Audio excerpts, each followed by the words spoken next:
To add Nectar card to iPhone Apple Wallet. In today's video, I'm going to show you how to add your Nectar card to Apple Wallet on your iPhone. If you love collecting Nectar points and want to keep your card on hand without having to carry it physically, this tutorial is for you, so let's get started. Go ahead and open the Nectar app on your phone. If you're not already logged in, enter your credentials to sign into your Nectar account. Once you're logged in, you should see your Nectar card on the home screen of the app. Next, tap on the card to open it and look for the option to add to wallet. This might be at the top of your screen in the settings menu. Simply tap on add to Apple Wallet and you'll be taken to Apple Wallet setup. Once you're on the Apple Wallet page, it will show a preview of your Nectar card. Simply tap add in the top right corner to confirm.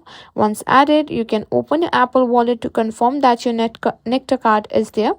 And that's it. Your Nectar card is now safely stored in your Apple Wallet, ready for easy access anytime.